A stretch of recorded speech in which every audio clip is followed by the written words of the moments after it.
I was a grad student here, and I was fascinated with New York. Its buildings, its legendary buildings like the Woolworth, the Chrysler, the Empire State, the AIA building downtown. And I was wondering why these buildings were so legendary, why they make a mark in history. All over the world, people wanted to see it. So I started investigating where history meets change. And I put together, my thesis was the book, 7 sites that I thought that I could bring contemporary buildings that could prevail as sort of like legendary buildings in New York for the 21st century. And that was about, and I did 120 paintings reflecting the architecture potentially of those sites with programs that actually were on the 21st century rather than on the 19th century that came along. Those buildings and make it an invaluable heritage of New York. So that was where it all started. At Cornell, you really learn how to think in all dimensions. My prior education in University of Chile, I studied 2 years engineering, 5 years of architecture.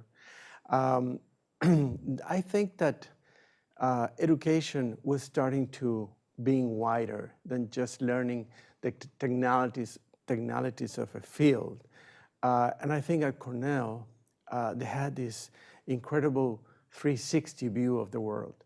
And they apply it into the students. Some of them took 180 degrees. I took 330. And I really went through and explored areas of design, areas of architecture, areas of business, areas of culture. And to me, altogether, it introduced me to a new mindset of the world that was coming.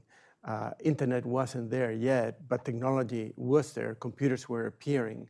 And you imagined that the world was going to be different. I think the Baker is putting together a magnificent program, crossing the world of architecture, the world of business, and the world of hoteliers. You know, that together, they need each other. And what they are teaching all the students is to work in a collaborative effort, because the world that's coming without collaboration is impossible to achieve. And I think the Baker program is absolutely in the right direction and way ahead, because I've been lecturing in most of all American universities, and nothing is compared to what is being taught here. And they reshape a new businessman for the future. For an architect that's coming here, my recommendation would be get really fully committed to understand what the architectural school can provide you, which is a great framework of creativity, urban intelligence, possibilities, that unlimited possibility of testing the what if we do that, what if we do that, because in the real world, the what if doesn't exist. You need to create it. So the architectural school could provide you that framework, which is great. But if you also step on the business school, the what if has a ground that allows you to be realistic that it might be possible, that there's a chance that this could be, or if you do it that way, it might work. If you use source of funding this way, it might work. That there are ESG funding for that kind of project that might work. So architects tend to do it backwards.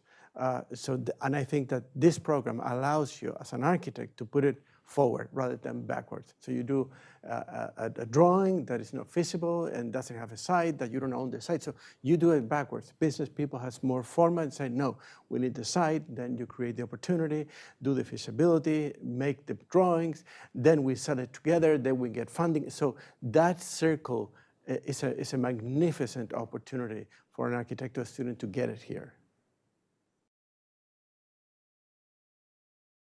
I have 2 incredible partners, but one of them that I admire enormously is Ignacio. He's a lawyer, because in an organization, it's not about you. It's about how the team plays together.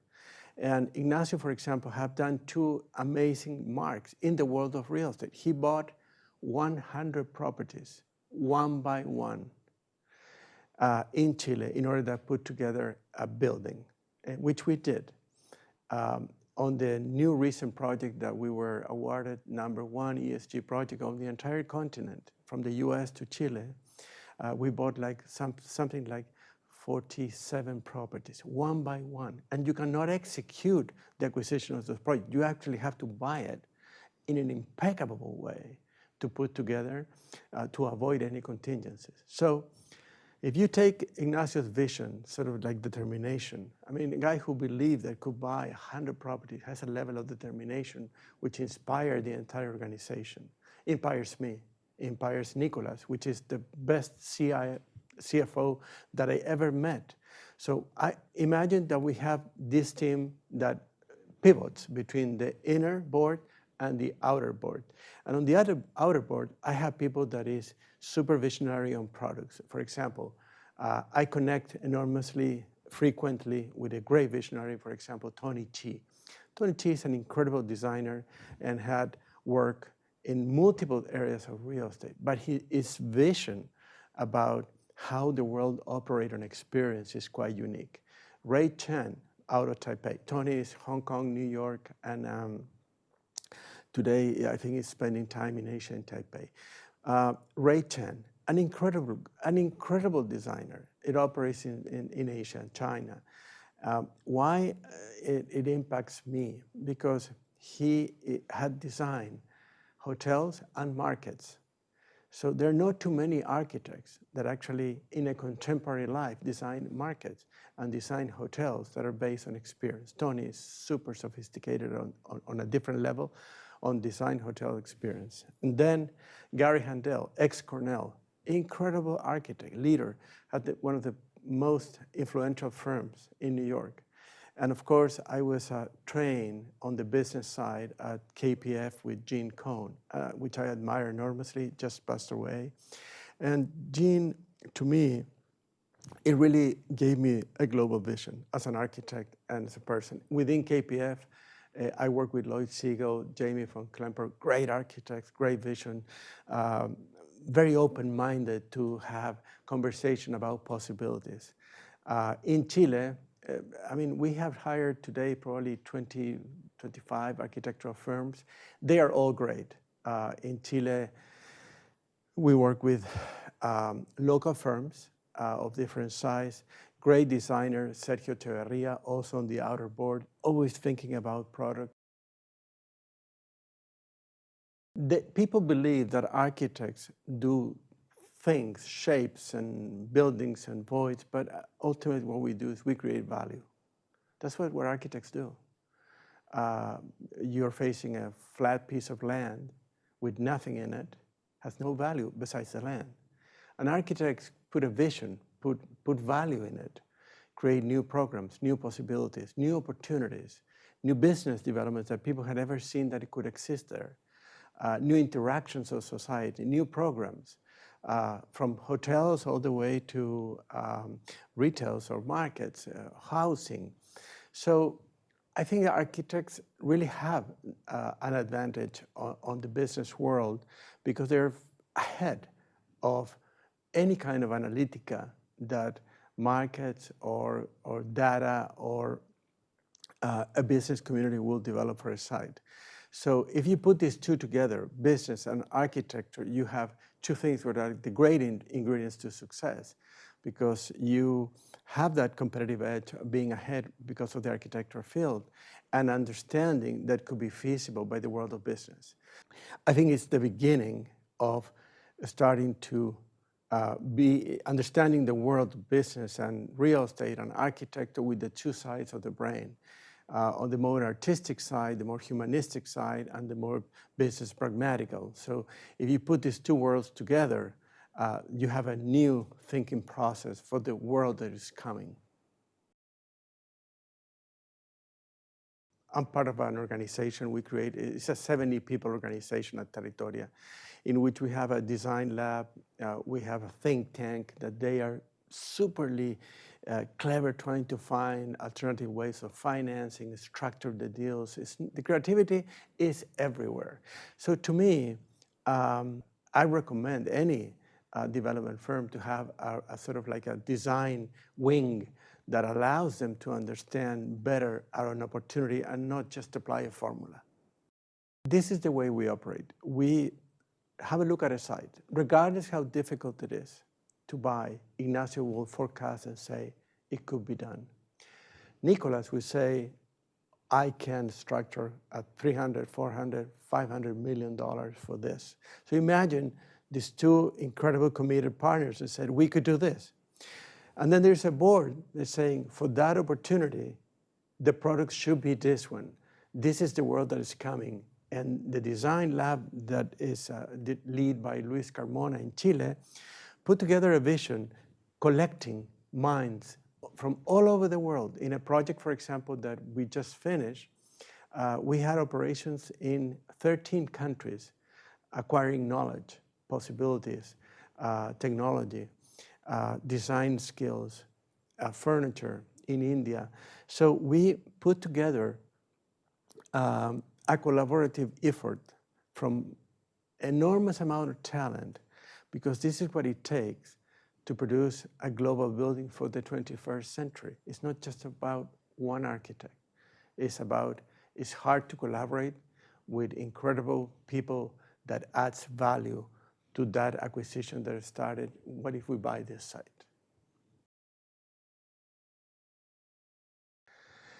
Look, that's a very good question. When real estate in general follows demand, so for example, with the pandemic, the chain of supply was interrupted. People realized that the amount of supply was not stored properly to be able to feed the markets, because everything was working on a dynamic that it was interrupted suddenly. So there was a lot of focus on warehousing and putting together. A new business came in on distribution because of Amazon online business, and the huge business of storage, again, was brought to sort of the eyes of the market.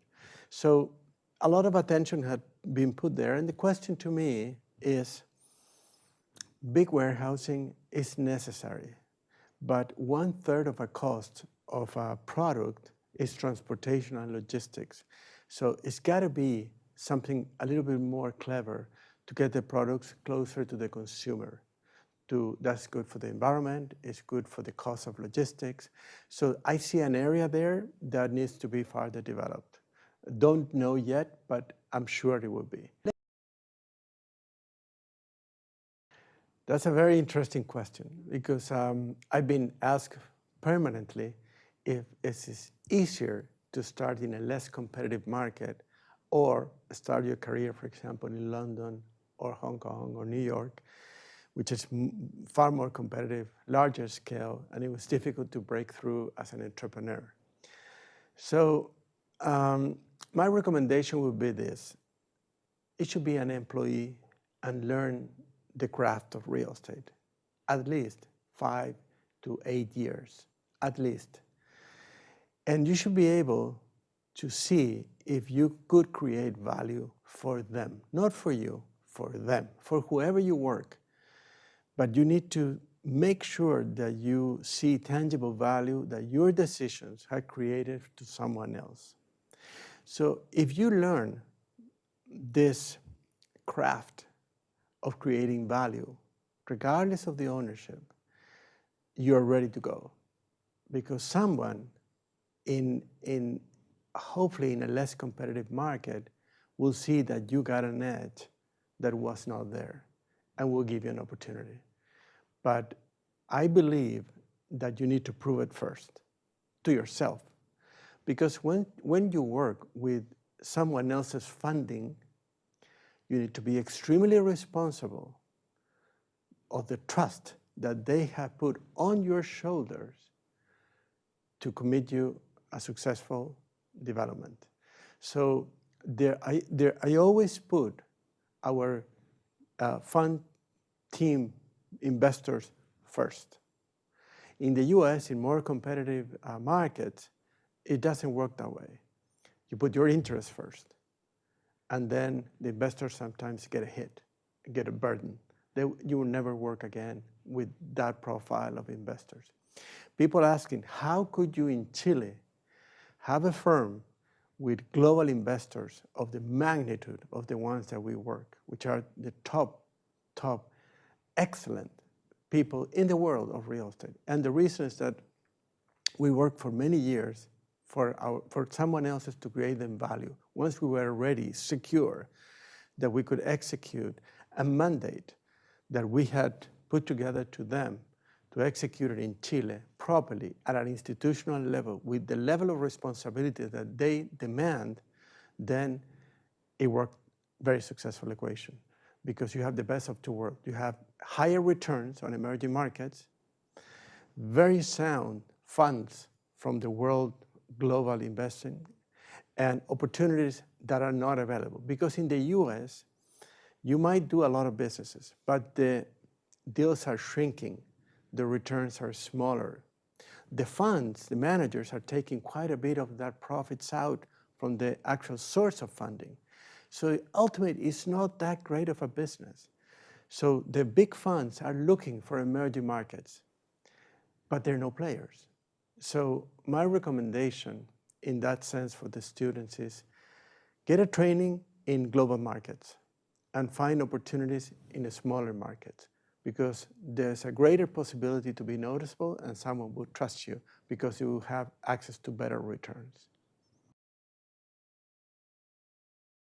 Let's think about this for a minute. Cities have the best investment on infrastructure. You have the trains, transportation, stations, water supply. I mean, cities by nature had hundreds of years.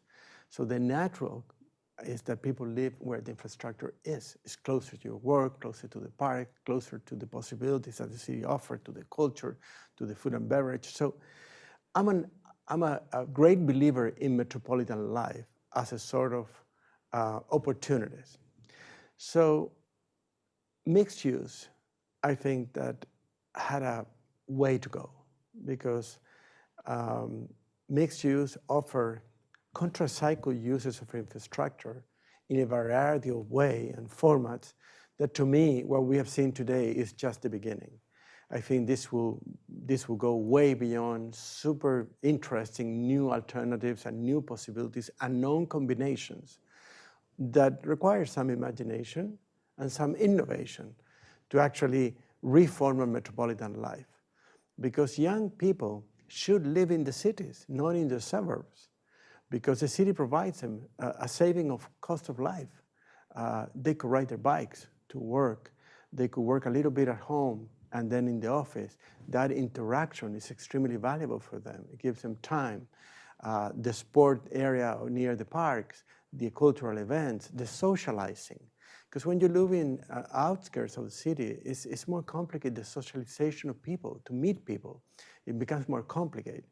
So I think mixed use had an enormous potential to play a role in society, that what we have seen, we have seen some extremes like hotels and residences, which are great. We have seen some office buildings and a little bit of retail, but very, very modest, very mild. For example, I think the malls that are suffering today will suffer more because honestly, they took the heart of the city service offer to the outskirts of the city. They moved that, but they missed the context. People like to shop, like to eat, like to walk, like to be at the park. There are more related activities with just shopping, and they transfer the model from the city all together in an inner space, but it's just a shopping experience. And I think you want more in your life, especially after the pandemic. You realize that your aspirations were higher. So those three products that I have shown you, I believe that there will be a significant change and growth and possibilities. And to me, the grand winner of this is the retail. People is walking away of retail. I am going backwards. I believe that the retail is going to gain an incredible amount of new vibe, which has nothing to do with the format, with the mall, and with the offer, with the big department store. That probably is going to be threatened by the internet, which is different because you could buy without going, if you know the brand, and deliver it to your home. So there's nothing to offer in that format. But we love to be in sort of legendary retails. When we go to Istanbul, the first thing that we do, we go to Grand Bazaar. When we go to Cairo, the first thing that we do, we go to El Khalili. So we love the markets. We love to be in the experience, seeing the people doing craftsmen. So I believe that Territoria is a leading company building market as an engine of retail, from where everything sort of sparks out, and you could have outlets of the market, like co-work is an outlet of the market. They work together fantastic. I'm talking about mixed use in connection specifically to the retail. So up to now, on the retail, they like to have the anchor store as the engine, as the sort of magnet. And I think that model is finished because that was attacked by internet. But internet cannot compete with the market because the market is implicit, had an experience, and internet doesn't. So we had put together an incredible proposal in real estate, which is we do retail, even 5 or 6 floors, all together, which are connected by public space, because it's what people need to connect, to socialize, to be there. And if you add that, a market as an engine of retail, you have a complete new product, and that's what we're doing. I want to talk to you about 3 projects. A very tiny one. We design, build, and operate an experience hotel called Awasi. This is 15 years ago. We sold it, so we don't have it anymore. It's a small operation. But why I'm passionate about that hotel is because we wanted to show the people that would stay at the hotel not an experience on the infrastructure, an experience of the place. So we built a hotel in the desert, and we brought the desert inside the hotel. So instead of you staying in tents and canvas, we built rooms with clay, with a very old-fashioned craft, arts and craft from the desert, where nothing was fancy. It was all clay and mud and straw. And the food was local, what the Indians, actually natives, eat on the skirts of the Andes. So we designed, I think, the first culture hotel in the world. And I'm very proud of that project. The number 2, we built the first mixed use of Latin America at a global scale. It was the first because no one had ever done mixed uses in Latin America. This is 18 years ago. So we put together a W hotel, an office tower, a convention center, residential, retail. So it was 5 uses in one infrastructure. Very futuristically, very advanced at that moment. And I think we broke every benchmark of the industry. The hotels at that time in Chile had rates of $150, and this was like open at $240. So it was a magnificent success. The office rents were like $25. This was leased at $32. The retail, we had forecast at like something like 50, and it was like 75. Everything was broken, very successful.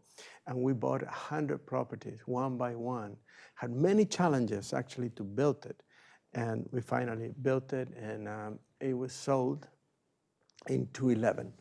And the last project that I wanted to, that I'm very proud is we're finishing today, is the Apoquindo project, in which we partner, it's called MUT, M-U-T, with the Sovereign Investment Authority of Abu Dhabi, which is an extraordinary partner that believed in the future of Santiago and co-invest with us in this incredible development on a 7-year span we just finished.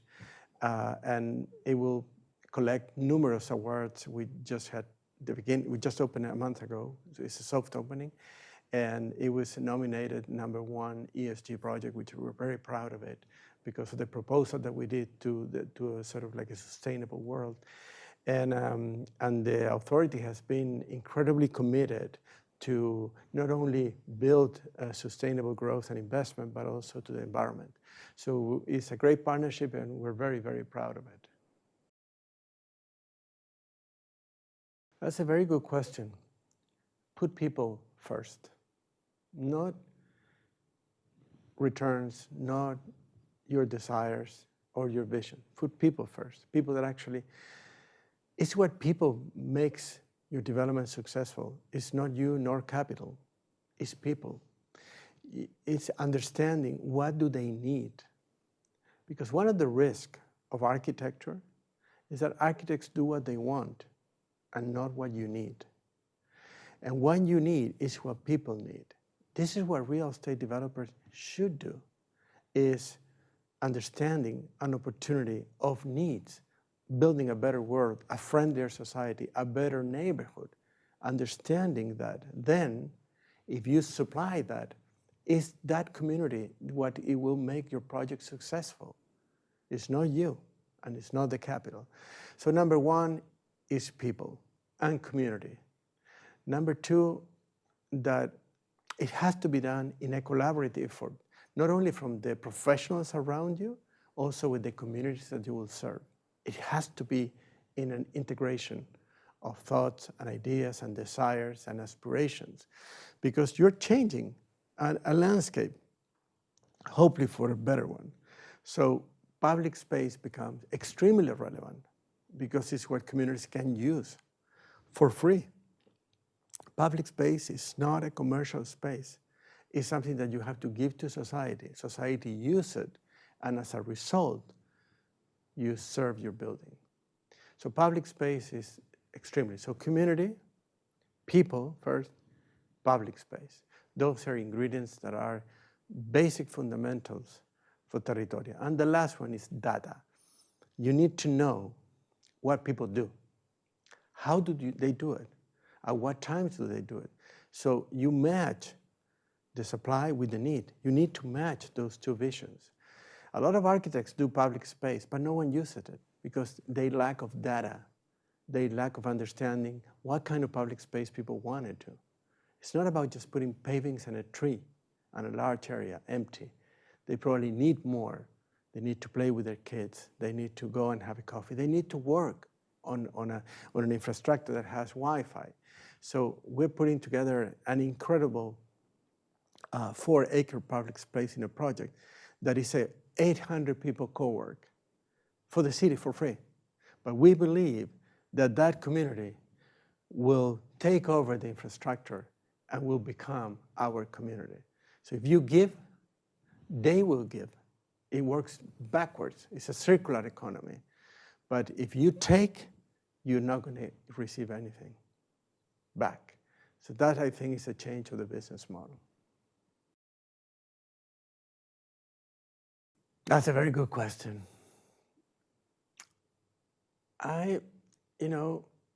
Something changed in my life. I went to school as a kid, and my last name is Rencoret. And we were in a file, in a line to go to class. So I was always number 35, because the guys with the A, like Allen or A1, whatever, they went in always first because we're the A, B, C. So we were in a line by letters. This is how it was organized. I'm not judging if it's good or bad, it was just the way it is. So my mindset, I grew up number 35. I never knew that how was being number 1 or number 2 or 3 or 4. I learned from 12 years, number 35. So when I went to university, that, of course, it wasn't there. So I didn't know, how is it like? How is it moving from 35 to 1? And I wanted to have that in my life, to be there somewhere. So I studied architecture, and I was number 3 of the generation when I left. I really moved from 35 to 3. And for me, it was a great sense of achievement, a real passion that actually this will never haunt my life again, that I was free and whatever I wanted to do, you could achieve, and that your dreams are possible. It's just, you need to get an extra effort to move from 35, which was easier, to number 3. Then I won the Fulbright scholarship, and I came to Cornell. I got many A's, and I was excited because you got into a very unique spin that once you're 1 or 2, you don't want to come back to 35. So I was as good a student because I did all the homework. I never skipped classes. I didn't drink. So I really took advantage of the best that Cornell could give me, and the University of Chile and the Fulbright Foundation, which I'm very, very grateful for the opportunity they did on my life. And then Territoria is a little bit like that. We probably are the top company maybe in the region, because we move patiently with determination from maybe the 10, slowly moving up in scale, in quality, and everything that we make, we reinvest it, and we hire the best people. That we have an incredible team, and we believe on that. They are the ones that will go and take Territoria to number 1.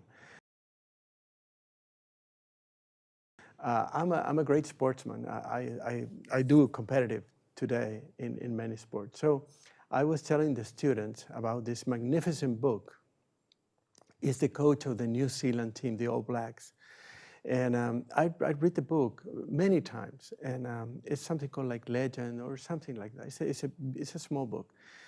But what interests me is that Argentina wins the World Cup every 25 or 30 years, Brazil every 30 years, but the All Blacks win it the last 25 years every year. So they definitely got something different. And their philosophy is that if you're good to play rugby, it's great, but it's not enough. Everyone is good. What we will teach you at the All Blacks is to actually play the game when you're losing. You know, as a sportsman, you know how small the goal is when you're losing, how nervous you get when you have 3 seconds to finish and you have to run, and I practice many sports, and it's very small. The tension is gigantic, and you have 85% of missing. So they'll teach you there. That's the angle, that's the purpose. So at Territoria, I think we have a little bit of that, because when everyone's had a lot of money, a lot of funding, you start becoming a little sloppy, and we try to teach a philosophy that we're always losing. So the goal is small, and you have that determination and that energy and that focus that is required to actually win.